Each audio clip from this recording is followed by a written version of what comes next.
महाराज फिर कुछ नहीं, अम्बे तू है, जय हो पावागढ़ वाली, हालोल कंजरी वाली, हम सब उतार। शिव कथा कर रही है। लंकाधिपति रावण गादी पर जब बैठा, थोड़ी देर जब विराजमान हुआ, उस समय पर जो कुबेर का सिंहासन था, उस समय पर रावण की बुद्धि थोड़ी बदली। किसी धुपाड़े के पास में, धोनी रम रही हो उसके पास में, संतों के पास में, गुरुजन के पास में, मंदिर में, सत्संग में, प्रवचन में, तीर्थ में, सरयू मैया के तट पर, गंगा मैया के तट पर, यमुना मैया के तट पर, नर्मदा मैया के तट पर, कहीं तीर्थ स्थान पर, अच्छी जगह पर, जहां संत साधु सन्यासी तपस्वी साधक उपासक जहां तप करे हो, उस जगह पर जाकर हम थोड़ी देर बैठते हैं तो यह पक्का है। जैसे चाय पीने ड्राइवर चले गए और उसकी जगह पर बैठ गए तो लोग ड्राइवर कहने लगते हैं, उसी तरह हम जाकर बैठते हैं तो भगवान भी अपना समझने लगता है कि ये मेरा है, ये मेरा अपना है। उसको लगता है ये बैठ गया है, अब सही जगह पर जाकर बैठा है, अच्छी जगह पर बैठा है, ये मेरा होता गया है, ये मेरा हो गया।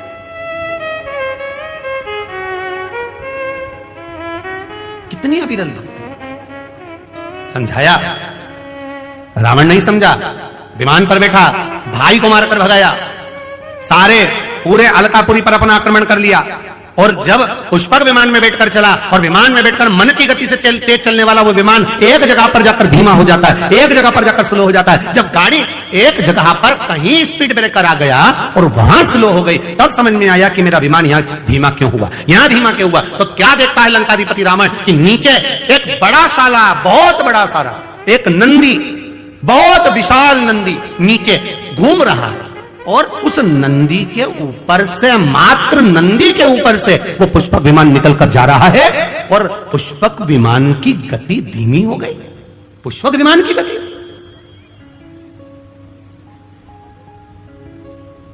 रावण के साथ में जितने लोग बैठे थे उस पुष्पक विमान में, सब रावण से कहने लगे, महाराज ये तो मन की गति से तेज दौड़ने वाला पुष्पक विमान है, फिर आगे कैसे हो गया, ये स्लो कैसे हो गया, इसकी स्पीड कम क्यों हो गई, इसकी गति कम क्यों हो गई।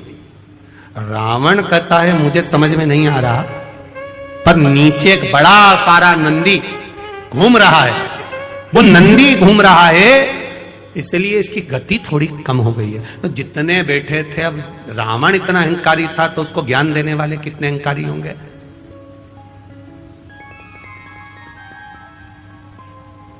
चाय गर्म होती है कि केटली गर्म होती है। तुम लोग तो कंजरी वालों जरा सी बात में हंस देते हो, हमको लगता है कि तुम लोग कथा पक्के में अच्छे से सुन के बैठे हुए होते हो।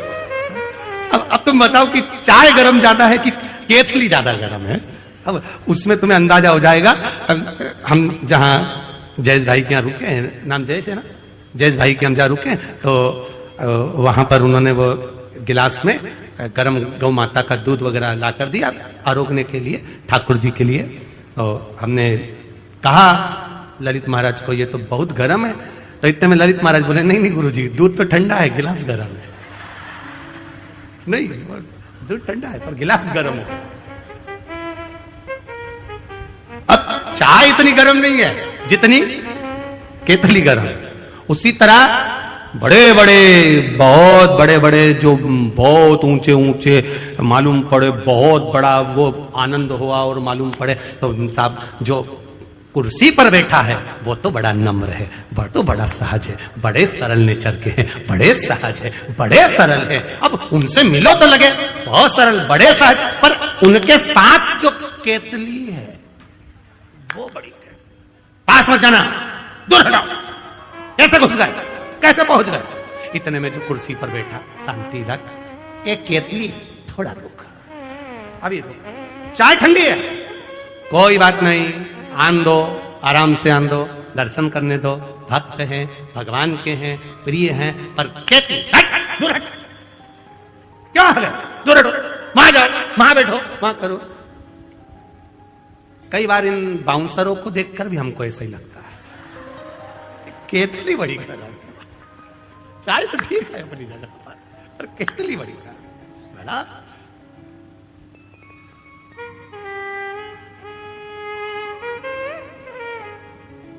अभी हम आ रहे थे महाराज जी, तो आते आते अयोध्या वाले महाराज जी आए हैं, बहुत सटीक रहना, आके मालूम पड़ा तो महाराज जी तो ऐसे नम्र ऐसे सरल, हम भी समझ गए कि केतली गरम थी चाय।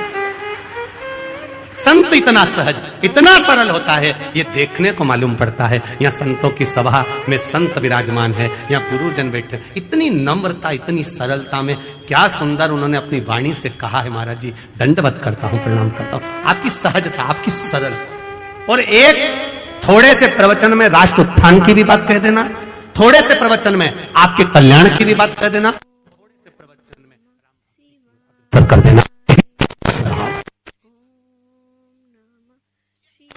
अमूल्यता का आनंद है ये रस तत्व। और किस्मत वाले हो, कंजित हो, भाग्यशाली हो आप जो हमारे बीच में इन पूज्य गुरुदेव का दर्शन अयोध्या से यहां चलकर हुआ है। ऐसा लगता है राम स्वयं आए, वृंदावन से कृष्ण स्वयं आए, ऐसा लगता है मेरा राघव यहां पहुंच गए। ये तत्व हमारे लिए, ये सुख है। अब उतरा सिंहासन नीचे उतरा, और सिंहासन नीचे उतरते से पुष्पक विमान पे से नंदी के सामने राम के सामने खड़ा होकर कर दिया लंकाधिपति ने, तुम कौन? नंदी कहता है मैं नंदी। आप कहां जा रहे हो? हमें उस मार्ग पर जाना है। नहीं, उस मार्ग पर तो मेरा देव महादेव रहता है, मेरा महादेव। रावण कहते हैं कि ये महादेव रह रहे हैं। हाँ, तो वो तो भस्म रमाने वाला, जटाजूड़ बांधने वाला, मृगछाला पहनने वाला, गले में रुद्राक्ष की माला पहनने वाला, सर्प गले में धारण करने वाला, बिच्छू पहनने वाला, एक साधारण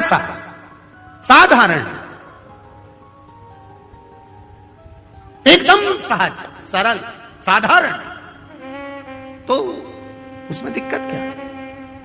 विमान को ऊपर से जाएगा, महादेव तो नीचे बैठे हैं, फिर से दिक्कत क्या है? क्या तकलीफ?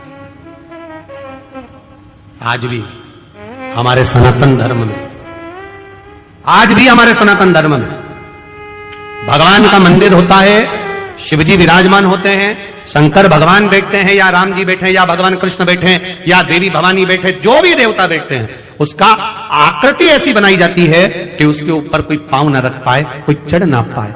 लंकाधिपति रावण, तेरा विमान अगर ऊपर से जा रहा है तो उसमें श्रेष्ठता नहीं, क्योंकि मेरे महादेव बैठकर तब साधना कर रहे हैं। मां जगतजननी पार्वती के साथ मेरे महादेव बैठे हैं। रावण ने कहा, अब इसको जब कुबेर नहीं समझा पाया, देवता नहीं समझा पाए, तो इसको ये नंदी कैसे समझा देगा? नंदीश्वर ने समझाना चाहा, नहीं माना, खूब समझाया, नहीं माना,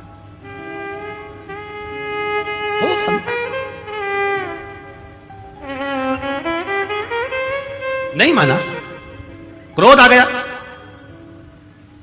अब विद्वान हो, विद्यावान को समझाओगे क्रोध नहीं आएगा, विद्यावान को कहोगे तो क्रोध नहीं आएगा। पर जिसमें विद्वत्ता भरी होगी, जिसमें अहंकार भरा होगा, जो अपने आप को विद्वान समझता होगा, उसको अभिमान का, अहंकार का क्रोध तुरंत आ जाए। रावण को क्रोध आ गया, मेरा रथ निकलेगा तो यहीं से, पुष्पक विमान निकलेगा तो यहीं से, शंकर भगवान को उठाकर मैं ले जाकर दूसरी जगह रख देता हूं, दूसरी जगह रख दूंगा। और चला रावण, लंकाधिपति चला जहां शंकर पार्वती जी, मेरे देव अधिदेव महादेव मां जगतजननी के साथ विराजमान थे। लंकाधिपति रावण ने उसी कैलाश पर्वत को हाथ में उठाना, उठाकर एक कोने में रख दूंगा, और मेरा रथ, मेरा विमान यहीं से निकलेगा। मेरे विमान को कोई स्लो कर दे, उसकी गति धीमी कर दे, यह हो नहीं सकता। और जो हाथ पर पर्वत को उठाया, थोड़ा सा ही उठा था, इतने में महादेव को मालूम पड़ा कि नंदी ने समझाया पर नहीं समझा।